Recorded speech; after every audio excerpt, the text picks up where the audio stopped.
ہمارے YouTube channel general media international پہ آپ سب کو خوش آمدید۔ اگر آپ نے ہمارے یوٹیوب چینل کو سبسکرائب نہیں کیا تو کائنڈلی ہمارے یوٹیوب چینل کو سبسکرائب کر دیں اور بیل آئیکن پہ کلک کر دیں۔ کمپنی، دفاتر یا دیگر کام کرنے والی جگہوں پر ملازمین کو بونس، انکریمنٹ اور سالانہ چھٹیوں کے علاوہ کئی دیگر مراعات دی جاتی ہیں، لیکن بھارت میں ایک کمپنی نے اپنے ملازمین کو ایسی نئی چیز بطور تحفہ دی کہ ملازمین کے علاوہ دنیا بھر میں لوگ اس کے بارے میں جان کر حیران رہ گئے۔ بھارتی کمپنی نے آج کے دن ملازمین کو کھلا موقع دیا ہے کہ وہ چاہیں تو چھٹی کر سکتے ہیں۔ کمپنی نے اپنے تمام ملازمین کو ای میل کے ذریعے آگاہ کیا کہ تمام ملازمین کو نیند کے عالمی دن پر آرام کرنے کے لیے چھٹی کی اجازت دی گئی ہے۔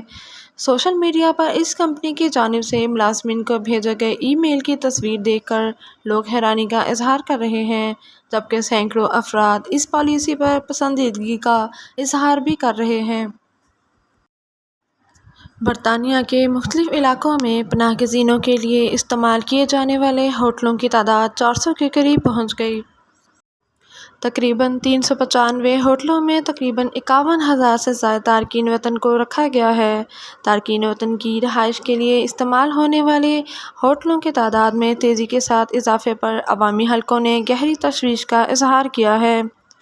برطانیہ میں بدترین مہنگائی اور معاشی دباؤ کے باوجود تارکین وطن پر خطیر رقم کے ضیاع سے حالات مزید خراب ہونے کا خدشہ سر اٹھانے لگا ہے۔ پناہ کے متلاشی خود بھی بعض اوقات الگ تھلگ ہوٹلوں میں ٹھہرنے سے اکثر ناخوش رہتے ہیں اور سخت قوانین کی وجہ سے کام کرنے سے قاصر رہتے ہیں۔ کئی پناہ گزینوں کا موقف ہے کہ وہ ہوٹلوں میں نہیں رہنا چاہتے، گھر چاہتے ہیں تاکہ وہ خود مختار ہو سکیں۔ ہوٹلوں کے کمروں میں دم گھٹتا ہے اور ان کے بچے اسکول جانا چاہتے ہیں۔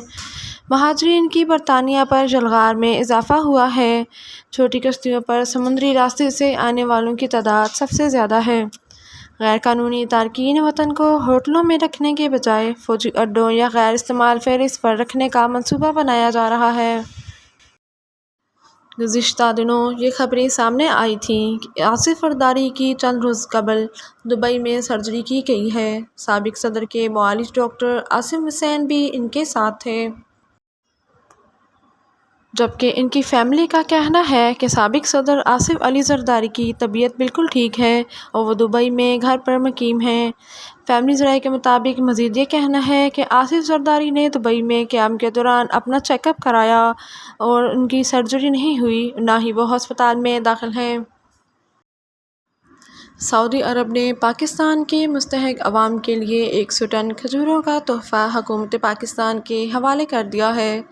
اسلام آباد میں سعودی سفارت خانے میں تقریب کا انعقاد کیا گیا، جس میں سعودی سفیر نواف سعید المالکی اور کنگ سلمان ہیومینیٹیرین سینٹر کے ڈائریکٹر ڈاکٹر خالد محمد العثمانی نے کھجوریں پاکستانی انتظامیہ کے حوالے کیں۔ یہ 100 ٹن کھجوریں سالانہ روایات کے طور پر سعودی عرب کی جانب سے پاکستان کو تحفہ ہیں۔ مصر پہلی بار کئی سالوں کا ویزا جاری کر رہا ہے۔ سال کا ملٹیپل انٹری ویزا $700 میں لیا جا سکے گا، جبکہ 180 سے زائد ممالک کے شہری 30 دن کا سنگل انٹری ویزا آن ارائیول $25 میں حاصل کر سکتے ہیں۔ وزیر سیاحت احمد عیسیٰ نے کہا کہ چین اور بھارت کو ویزا آن ارائیول کی فہرست میں شامل کر لیا گیا ہے۔ یہ اقدامات سیاحت کے فروغ کے لیے کیے جا رہے ہیں۔ مصر کی معیشت میں غیر ملکی زر مبادلے اور ملازمتوں کے لیے سیاحت اہم ذریعہ ہے۔ وزیر سیاحت نے مزید بتایا کہ پچھلے سال کے مقابلے میں رواں سال جنوری اور فروری میں سیاحوں کی آمد میں 30% اضافہ ہوا ہے۔ پاکستان نے ڈنمارک میں قرآن مجید کی بے حرمتی کے ایک اور واقعے کی مذمت کی ہے۔ ترجمان دفتر خارجہ نے کہا ہے کہ ایسے واقعات کا بار بار ہونا اس قانون کی افادیت پر سوال اٹھاتا ہے جس کے پیچھے اسلام مخالف چھپتے ہیں۔ مزید کہا گیا کہ تمام ریاستوں سے کہتے ہیں کہ ایسے کیسز سے بچنے کے لیے قانونی دفاع تیار کیا جائے۔ دوسری جانب سعودی عرب، بحرین، ترکی، مراکش، قطر اور اردن نے بھی ڈنمارک میں قرآن مجید کی بے حرمتی کے واقعے کی مذمت کی ہے۔ روس کے صدر ولادیمیر نے کہا ہے کہ روس اپنے ٹیکنیکل ایٹمی ہتھیاروں کو اپنے اتحادی ملک بیلاروس میں نصب کرے گا۔ اس اقدام سے ایٹمی ہتھیاروں کی تخفیف کے معاہدوں کی خلاف ورزی نہیں ہوگی۔ انہوں نے اپنے اس فیصلے کا موازنہ یورپ میں امریکی ایٹمی ہتھیاروں کی تنصیب سے کیا۔ انہوں نے مزید کہا کہ روس اپنے ایٹمی ہتھیاروں کا کنٹرول بیلاروس کے حوالے نہیں کرے گا۔ روس آئندہ ہفتے سے ایٹمی ہتھیاروں کی دیکھ بھال کرنے والے عملے کی تربیت کا آغاز کر رہا ہے۔ روس کے صدر نے بتایا کہ بیلاروس میں ٹیکنیکل ایٹمی ہتھیاروں کو رکھنے کی جگہ کی تعمیر 1 جولائی کو مکمل ہو جائے گی۔ ان ہتھیاروں کو جن میزائلوں کے ذریعے لانچ کیا جاتا ہے انہیں پہلے ہی بیلاروس میں منتقل کیا جا چکا ہے۔ بھارت کے ایئر انڈیا اور نیپال ایئر لائنز کے مسافر طیارے حادثے سے بال بال بچ گئے۔ غیر ملکی خبر رساں ادارے کے مطابق دونوں طیارے کٹھمنڈو ایئرپورٹ کے قریب آمنے سامنے آ گئے تھے۔ ایئر انڈیا کا طیارہ 320 طیارہ 19,000 فٹ کی بلندی پر تھا، جبکہ نیپال ایئر لائنز کا طیارہ 15,000 فٹ کی بلندی سے اوپر کی جانب آ رہا تھا۔ نیپالی کپتان نے مخالف سمت میں طیارہ دیکھ کر طیارے کو 7,000 فٹ تک نیچے اتارا، جبکہ دونوں طیاروں میں 200 سے زائد مسافر سوار تھے۔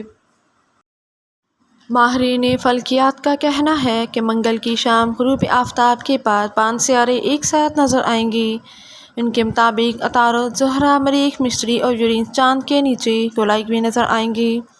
انہوں نے مزید یہ بھی بتایا ہے کہ تمام سیارے آسمان پر موتیوں کے ہار کی طرح دکھائی دیں گے اور جمعے کو غروب آفتاب کے بعد ان 5 سیاروں کا نظارہ زیادہ واضح ہوگا، جسے آئندہ 2 ہفتے تک دیکھا جا سکے گا۔ ماہرین فلکیات کے مطابق سیاروں کے ایک ساتھ نظر آنے کا منظر ہر چند سال بعد ہوتا ہے۔ ماہرین نے مزید بتایا کہ زیادہ تر سیاروں کو عام آنکھ سے دیکھنا ناممکن ہوگا، تاہم کچھ سیارے دوربین کے بغیر دکھائی نہیں دیں گے۔ چین نے بتایا کہ اس نے اپنی نیوز اینکر کی ٹیم میں ایک اور رکن کا اضافہ کر دیا ہے، جس کا نام رین شیارونگ ہے، لیکن یہ انسان حقیقت میں موجود ہی نہیں ہے۔ یہ ایک open A I chat G P T کی طرح ہی سے پوچھے جانے والے سوالات پر معلومات فراہم کر سکتی ہے۔ بتایا جا رہا ہے کہ ایپ کی مدد سے کوئی بھی اس نیوز اینکر سے سوال پوچھ سکتا ہے، جبکہ وہ مختلف موضوعات پر جواب دینے کی اہلیت رکھتی ہے، جن میں تعلیم، وبا کی حفاظتی تدابیر، ہاؤسنگ، امپلائمنٹ، ماحولیاتی حفاظت سمیت کئی موضوعات شامل ہیں۔ یہ مزید کہتی ہے کہ ہزاروں نیوز اینکرز نے اپنے پیشہ ورانہ مہارت فراہم کی ہے، جس کی مدد سے میں پورے سال 24 گھنٹے بغیر کسی آرام کے خبریں فراہم کر سکتی ہوں۔ آج سپریم کورٹ پاکستان میں گرما گرم بحث ہوئی۔ اس کی کارروائی کے لیے ہم چلتے ہیں ماہر قانون ہائی کورٹ کے ایڈوکیٹ سردار خضر محمود صاحب کے پاس۔ وہ بتائیں گے کہ اس کارروائی کا مقصد کیا ہے اور کیسی یہ بحث رہی۔ جی بتائیے گا۔